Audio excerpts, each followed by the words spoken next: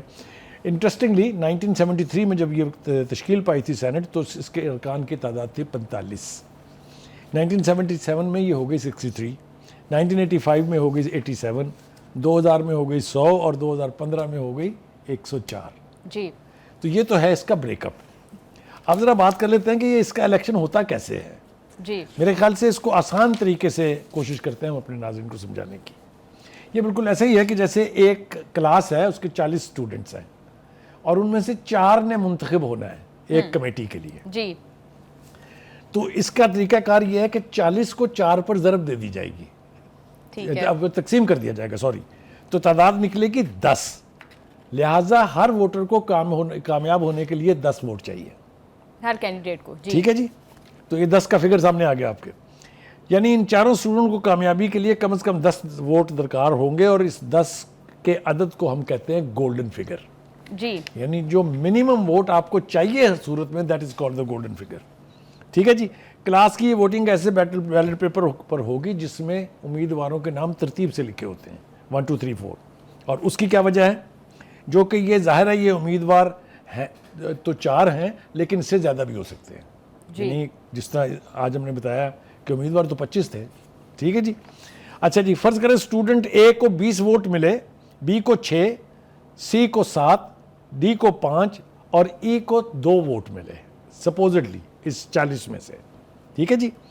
اب ووٹ تو 10 درکار ہیں جیتنے کے لیے, تو اس کے ایک کینڈیڈیٹ کو اگر 20 ووٹ ملے ہیں تو اس کے 10 ووٹ جو ہیں وہ باقیوں میں تقسیم ہو جائیں گے ترجیح کی بنیاد پر. ٹھیک ہے جی. جیسے 6 اسٹوڈنٹ نے اسٹوڈنٹ بی کو دوسری ترجیح پر رکھا تھا تو 10 میں سے 6 ووٹ اس کو مل جائیں گے اور اسی کے مطابق اس کے کل ووٹ جو ہے وہ 12 ہو جائیں گے. اسی طرح اسٹوڈنٹ سی کو 3 لوگوں نے تیسری ترجیح پر رکھا تھا تو اسے 3 ووٹ مل جائیں گے جی اور اس کے ووٹس 10 ہو جائیں گے اور وہ بھی منتخب ہو جائے گا. اسی طرح ڈی کو ایک اسٹوڈنٹ نے دوسری ترجیح پر رکھا تو 1 ووٹ ڈی کو مل جائے گا. اسی طرح اسٹوڈنٹ بی کے کیونکہ 12 ووٹ ہو گئے, اس کے اضافی 2 ووٹ تیسری ترجیح کے اسٹوڈنٹ کو مل جائیں گے جسے پہلے 2 ووٹ ملے تھے صرف. جی تو یہ ایک طریقہ, کمپلیکس طریقہ ہے, لیکن اس کا فارمولہ جو ہے وہ چونکہ ارکان کی تعداد کے اوپر منحصر ہوتا ہے اس لیے یہ ویری کرتا ہے. اگر 4 لوگ گولڈن فگر حاصل نہ کر سکیں تو جس کے نمبر باقیوں سے زیادہ ہوں گے وہ منتخب ہو جائے گا. تو یہ تو طریقہ کار ہے جناب اس کے انتخاب کا. یہ ہمارا خیال تھا کہ چونکہ اس کے بارے میں بڑے سوال اٹھتے ہیں جی تو یہ ہم اپنے ناظرین کو سمجھا پائیں. پروگرام میں یہاں شامل کرتے ہیں ایک بریک. اسٹے ود اس.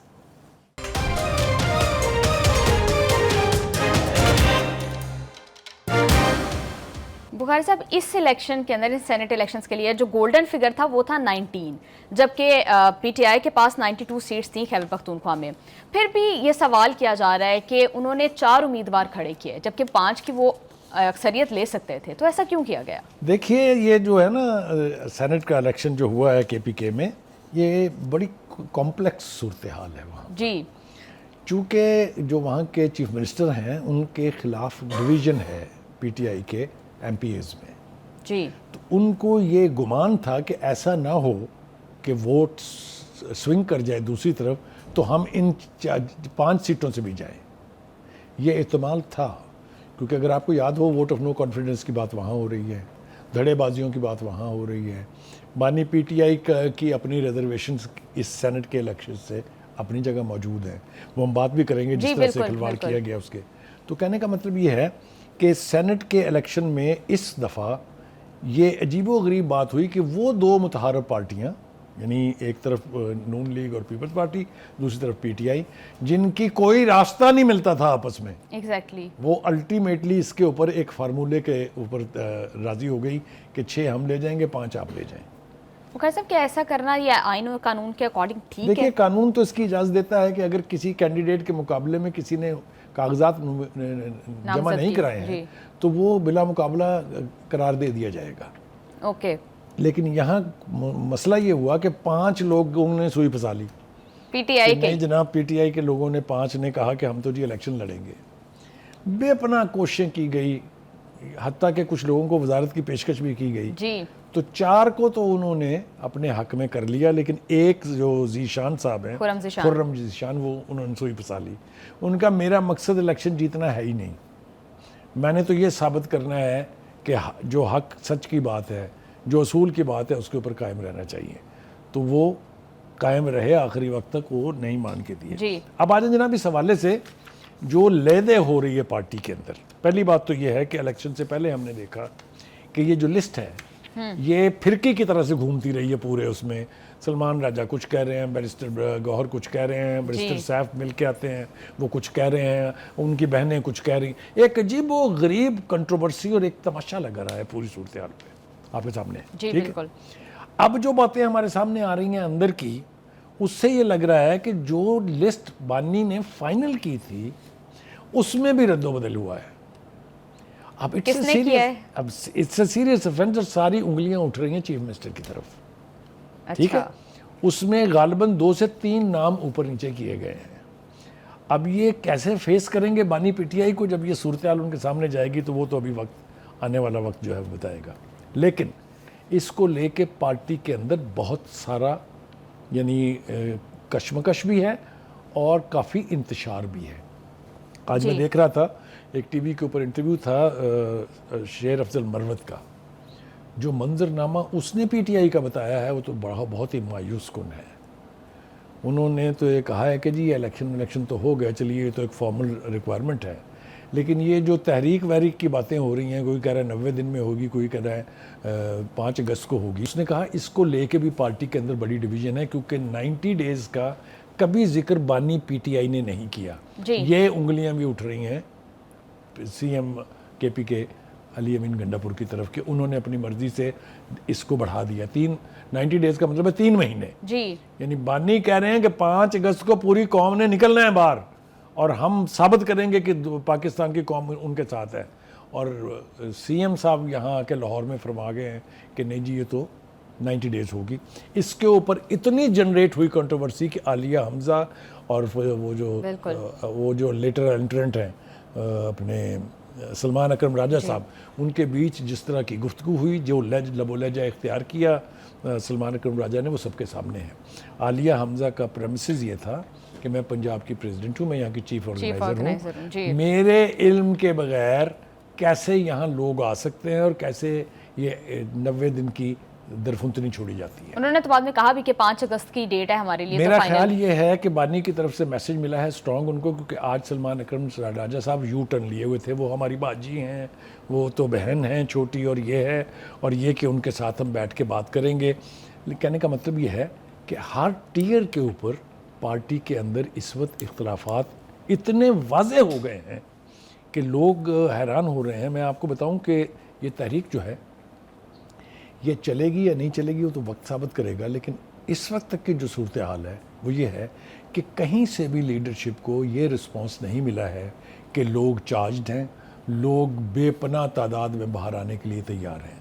تو بخاری صاحب پھر پارٹی کی جانب سے بانی کو یہ کیوں کمیونیکیٹ نہیں کیا جا رہا کہ لوگ تیار نہیں ہیں ابھی نکلنے کے لیے، پاپولر سپورٹ نہیں ہے؟ بانی کے سامنے اس طرح کا جملہ کہنے کی سکت ہی نہیں ہے کسی میں، بلکہ الٹ ہے کہ یہ جا کے ان کو تاثر یہ دیتے ہیں کہ بہت قوم ساری باہر کھڑی ہے، اڈیالہ جیل کے باہر کٹھی ہے پوری قوم.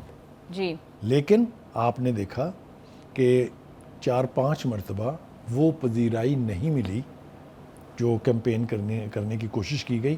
اس کی 2-3 وجوہات ہیں. ایک تو یہ ہے کہ جو ورکر ہیں وہ کسی لیڈر کی نہیں سنتے ہیں، وہ صرف بانی کی بات کو سنتے اور اس کو مانتے ہیں. بانی کے ساتھ کمیونیکیشن چونکہ لمیٹڈ ہے، اور لوگوں نے بانی کا نام استعمال کر کے ایسی درفنتریاں چھوڑی ہیں کہ اب براہ راست کسی کے منہ سے آپ بانی کا میسج سننے پر آمادہ نہیں ہے. بہنیں کچھ اور طریقے سے انٹرپریٹ کرتی ہیں، جو لیڈر ہیں پارٹی کے وہ کچھ اور طریقے سے انٹرپریٹ کرتے ہیں، جو وکلا ہیں ان کی انٹرپریٹیشن بالکل مختلف ہے. بخاری صاحب چلے پارٹی کی عادت تو نہیں ہوگی بانی کے ساتھ سنسیئر، لیکن کیا بہنیں بھی تو ملاقات کرتی ہیں، وہ بھی سنسیئر نہیں ہیں؟ وہ کیا بانی کو نہیں بتاتی؟ دیکھیے ان کے بارے میں پارٹی کے اندر یہ تاثر ہے کہ وہ پارٹی پر قبضہ کرنا چاہتی ہیں. وہ یہ جو قبضے والی بات ہے نا، اس میں ایک تکلیف دہ حقیقت یہ بھی ہے کہ کوئی آدمی سنجیدگی سے بانی کی رہائی کے لیے کوشش کرنے کی بجائے اپنی دکانداری چمکانے پر لگے ہوئے ہیں. بے پناہ مثالیں اس کی دی جا سکتی ہیں. جیسا میں نے کہا کہ حتمی فیصلہ تو پی ٹی آئی کے بانی کا ہونا ہے، ان کی فالوئنگ ابھی ہے، ان کے نام پر لوگ ابھی نکلنے کے لیے تیار ہیں، لیکن یہ جو چھوٹی چھوٹی دکانداریاں قائم ہیں ان کی کال کو وہ ہیڈ دینے کے لیے تیار نہیں، کیونکہ چاہے وہ 9 مئی ہو، چاہے وہ 26 نومبر ہو، ورکرز کے ساتھ سلوک لیڈرشپ کی طرف سے کوئی اچھا نہیں کیا گیا، ڈسون کیا گیا، ان کو چھوڑ دیا گیا رحم و کرم پر ملٹری کورٹس کے اور عدالتوں کے رحم و کرم پر، لہذا انہیں سزائیں ہوئی ہیں، کوئی ان کی جا کے داد رسی کرنے کے لیے بھی تیار نہیں، کسی کے پاس ٹائم نہیں ہے۔ تو یہ انفارچونیٹ سچویشن ہے، الٹیمیٹلی اگر اس کو کوئی درست کر سکتا ہے تو وہ بانی پی ٹی آئی ہیں، اور کسی کے بس کی یہ نہیں ہے۔ بخاری صاحب، علی امین گنڈا پور پر بڑا کرٹیسزم ہوتا ہے کہ وہ پچ کی دونوں طرف کھیلتے ہیں، ادھر تحریک کی باتیں بھی کرتے ہیں اور پھر ادھر جا کر گیو اینڈ ٹیک بھی، مذاکرات بھی کرتے ہیں، لیکن یہ رول بھی تو ان کو بانی نہیں دیا ہوا ہے۔ دیکھیے، یہ بالکل آپ کی بات ٹھیک ہے، ان کا خیال یہ تھا کہ یہ کچھ نہ کچھ کرنے میں کامیاب ہو جائیں گے۔ مثال کے طور پہ 2 مرتبہ باقاعدہ باہر آ کے، ایک دفعہ خود علی امین گنڈا پور نے، دوسری دفعہ اعظم سواتی نے آ کے کہا کہ انہوں نے مینڈیٹ دے دیا کہ آپ جا کے اسٹیبلشمنٹ سے بات کریں۔ پھر ایک دفعہ یہ بھی ہوا کہ انہوں نے پارٹی کی لیڈرشپ کو، جس میں بیرسٹر سیف اور بیرسٹر گوہر دونوں شامل تھے، انہوں نے کہا کہ آپ پولیٹیکل گورنمنٹ سے جا کے بات کریں۔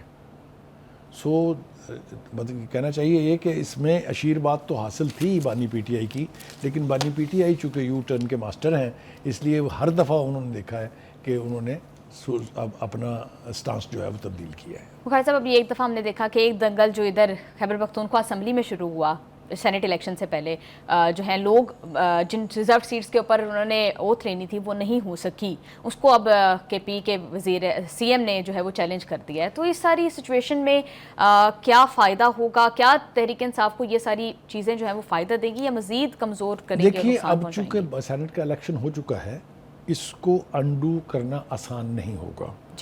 دوسری بات یہ ہے کہ گورنر کو اوتھ لینے کا اختیار جو ہے وہ chief justice of Peshawar high court نے دیا ہے، اور یہ آئین کے عین مطابق ہے۔ ٹھیک، اگر آپ اس کو کسی بھی وجہ سے چیلنج کر رہے ہیں تو میرا نہیں خیال کہ یہ کوئی انکانسٹیٹیوشنل تھا، کیونکہ الیکشن کمیشن نے اور سپریم کورٹ نے حتمی طور پر یہ ریزرو سیٹیں ان پارٹیوں کو دے دی ہیں، اور اس کا اوتھ روکنا جو ہے وہ آئین کی خلاف ورزی ہے۔ لیکن بخاری صاحب، تحریک انصاف کی جانب سے تو یہ کہا جا رہا ہے کہ اوتھ روکا نہیں ہے، صرف ملتوی کیا تھا۔ آپ مجھے یہ بتائیے کہ حکومت اگر اپنے اجلاس میں اپنے بندے بھی پورے نہیں کر سکتی اور کورم کو بہانہ کر کے اس کو ملتوی کر دیتی ہے تو اس کو کیا سمجھا جائے؟ یعنی پی ٹی آئی کے لوگوں نے باقاعدہ اجلاس کا بائیکاٹ کیا ہے، آلموسٹ کوئی شخص وہاں آیا ہی نہیں ہے۔ تو جس طریقے سے ہریڈلی اسپیکر نے تلاوت بھی پوری نہیں ہونے دی اور اجلاس کو ملتوی کر دیا، وہ بھی تو قانون اور آئین کے مطابق نہیں ہے۔ کہنے کا مطلب یہ ہے کہ اگر الیکشن کمیشن، سپریم کورٹ کہے کہ یہ لیگلی الیکٹڈ لوگ ہیں اب، تو ان کے اوتھ کو روکا جانا صرف اس لیے کہ وہ سینٹ کے الیکشن میں ووٹ نہ دے سکیں، یہ میرے خیال سے آئین کے ساتھ انحراف کے مترادف۔ جی بخاری صاحب، آپ بالکل ٹھیک کہہ رہے ہیں۔ پروگرام میں یہاں شامل کرتے ہیں ایک بریک سے واپس آ کر ہم بات کریں گے مشرق وسطیٰ کے حوالے سے، ہمارے ساتھ رہیے گا۔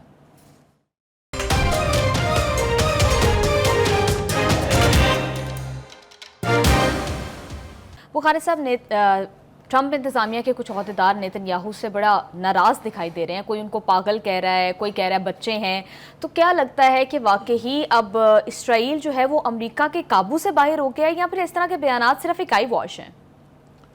دیکھیں، جو واضح طور پر صورتحال ہمارے سامنے وہ تو یہ ہے کہ امریکہ اور ٹرمپ نے جس طریقے سے آشیرواد دی نیتن یاہو کو، تو وہ آپے سے باہر ہوتے دکھائی دے رہے ہیں، اس میں کوئی دو رائے نہیں ہے۔ انہوں نے شام پر چڑھائی کر کے امریکہ کی وہ تمام کوششیں جو وہ وہاں پر جنگ بندی کے لیے یا ادروائز اس کی اسٹیبلٹی کے لیے کر رہے تھے، ان کو تو سبٹیج کر دیا ہے۔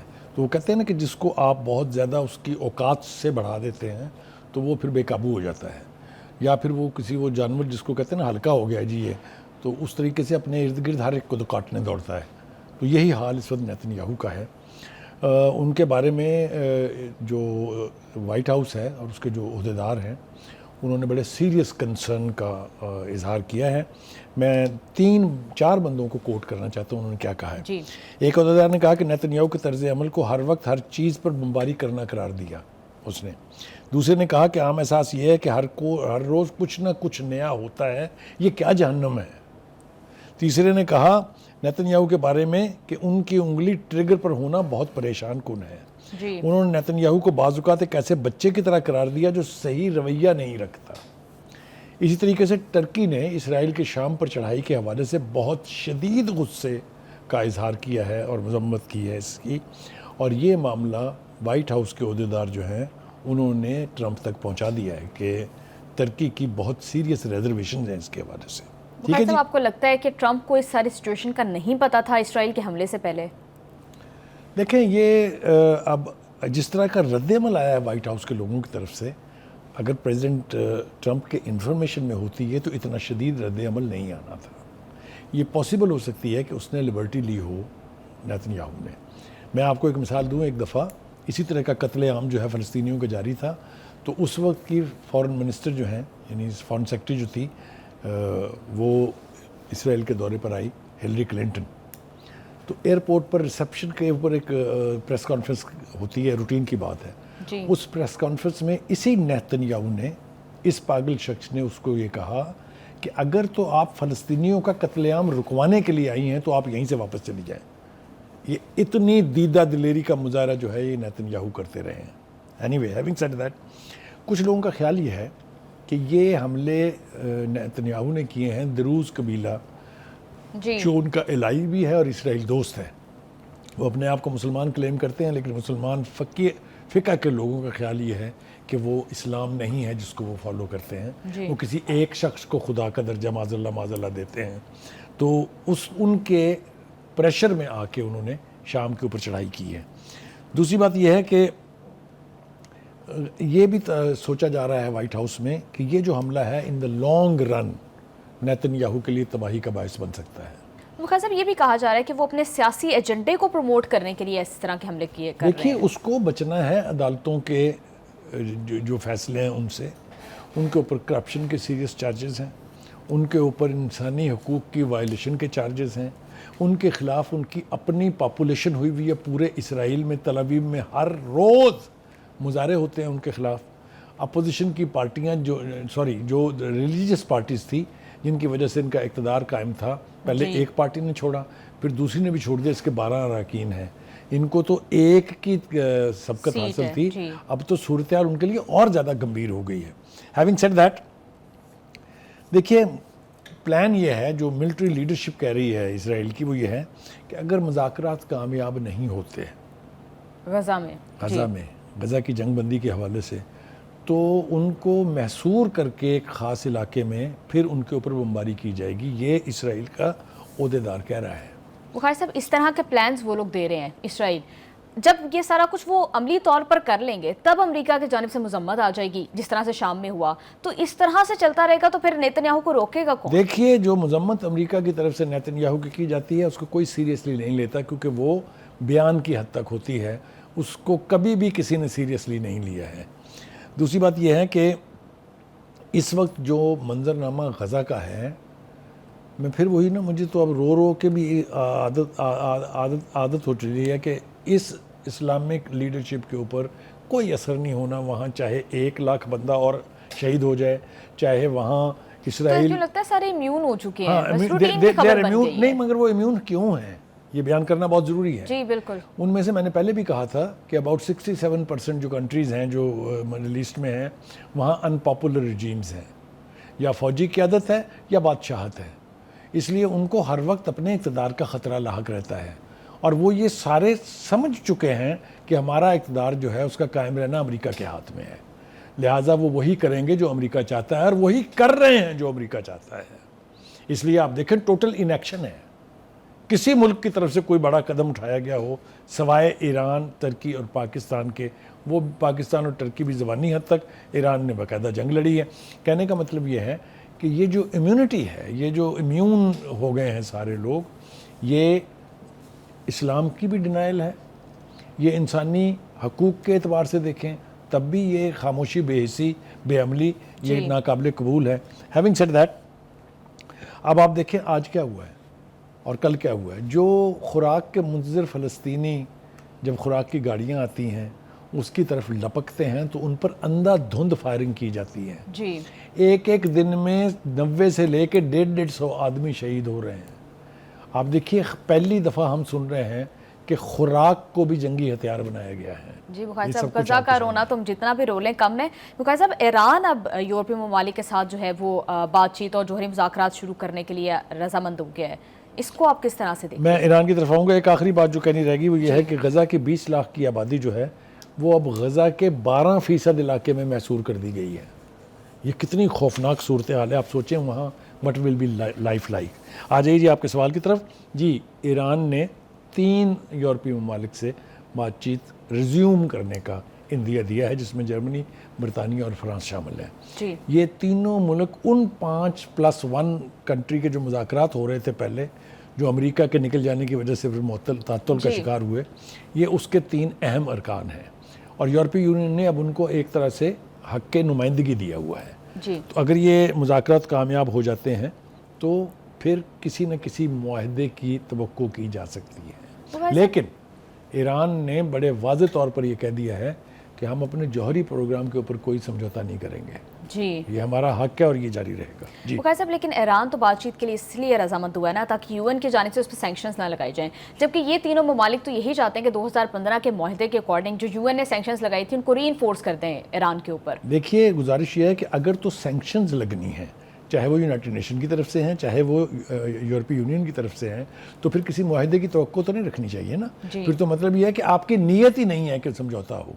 لیکن جو کچھ اسرائیل کے ساتھ ہو چکا ہے اور جس کا مزید ہونے کا امکان ہے، ایران کے ساتھ اب پنگا کیا اسرائیل نے اگر، تو ایک نیا چیپٹر ایڈ ہو جائے گا جنگی تاریخ کے اندر.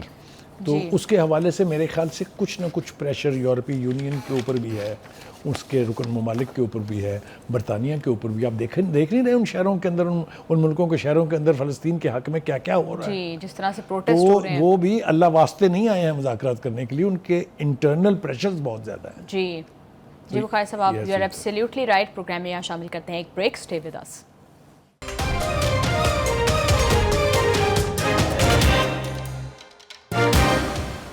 عید الاضحیٰ کے قریب بلوچستان میں ایک واقعہ پیش آیا جس کی ویڈیو اب سوشل میڈیا پر گردش کر رہی ہے. اس میں ایک نہتی لڑکی اور نہتے لڑکے کو اپنے ہی خاندان کی جانب سے سردار کے آرڈر پر گولیاں مار کے قتل کیا گیا. جی بخاری صاحب، کب تک اس پیٹریارکل سسٹم میں غیرت کے نام پر خواتین کو قتل کیا جاتا رہے گا اور اس سسٹمیٹک وائلنس کو روکے گا کون؟ دیکھیے، اس کو تو اب تک رک جانا چاہیے. ایک ایسا ملک جو ایک آئین کے تحت چل رہا ہے، جہاں پر منتخب نمائندوں کے باقاعدہ نیشنل اسمبلی ہے، پروونشل اسمبلیز ہیں، سینٹ ہے، وہاں تو قانون ایسا بن جانا چاہیے کہ اس کی گنجائش نہ رہے. قانون تو موجود ہے لیکن وہ اس کو افیکٹولی روکنے میں ناکام ہے، کیونکہ بہت ساری گنجائش اس میں دی گئی ہے. یعنی پہلی بات تو یہ ہے کہ ایک طویل عرصے تک اس کے مجرم جو ہیں ان کو سزائے موت نہیں ہوتی تھی، چاہے ان کے خلاف کیس ثابت بھی ہو جائے. کاروکاری اور غیرت کا نام جو ہے استعمال کر کے ان کو عدالتوں کی طرف سے بھی رعایت ملتی تھی. آج یہ سوال موجود ہے کہ کیا یہ عوامی انصاف اور گروہی انصاف، یہ رواج اگر پکڑ گیا تو پھر پاکستان کا آئین کہاں جائے گا؟ یہ بہت سنجیدہ سوال ہے اس وقت اور بہت سیریس سوال ہے. یہ چنگیز خان کا دور نہیں ہے جب توڑا لا چلتا تھا جی، کہ جو ٹرائبل چیفٹنز ہیں وہ جو چاہے کریں. یہ ایک آئین کے تحت ہے اور یہ رواج سب سے پہلے سندھ، اس کے بعد یہ جو سرائکی علاقے ہیں ان میں، اور اب بلوچستان میں رواج پکڑ چکا ہے. یہ بہت ہی خوفناک صورتحال ہے. اس کے اندر ایسے غلیظ جواز پیش کر کے عورتوں کو رتھلیسلی قتل کیا گیا ہے کہ جس کی کسی اور معاشرے میں آپ کو مثال نہیں ملتی ہے. یہاں تک کہ زمینوں کے جھگڑے ہیں تو تب کاروکاری کر دیتے ہیں، یا کسی سے ذاتی دشمنی ہے تو اس کے لیے اپنے قبیلے کی خاتون کو آگے کر کے یا اپنے قبیلے کے بندے کو آگے کر کے دونوں کو قتل کر کے اپنا انتقام جو ہے وہ لیا جاتا ہے. اس کی روک تھام کئی حوالوں سے ضروری. پہلی بات تو یہ کہ من حیث القوم ہمارے ہاں اس کی گنجائش نہیں ہے، اسلام میں اس کی گنجائش نہیں ہے، آئین میں اس کی گنجائش نہیں ہے. اور دوسرا یہ کہ پاکستان کے اوپر انٹرنیشنل جتنے بھی فورمز ہیں، مثال کے طور پر یورپی یونین، انہوں نے عورت کے حقوق کے حوالے سے ہم پر پابندیاں عائد کی ہوئی ہیں. جی، ابھی جینڈر گیپ رپورٹ پہ بھی ہم لاسٹ پر ایبسولوٹلی. مطلب کہنے کا یہ ہے کہ ہم کس کو جواب دیں گے بھائی. آج جو یہ پریس کانفرنس ہم نے دکھائی ہے، اس کے اندر مجھے خوشی اس بات کی ہے کہ یہ ایک پہلا چیف منسٹر ہے بلوچستان میں جو بغیر کسی رعایت کے حق سچ بولنے کی کوشش کرتا ہے. اگر آپ کو یاد ہو جو دہشت گردوں کے حوالے سے جو بلوچ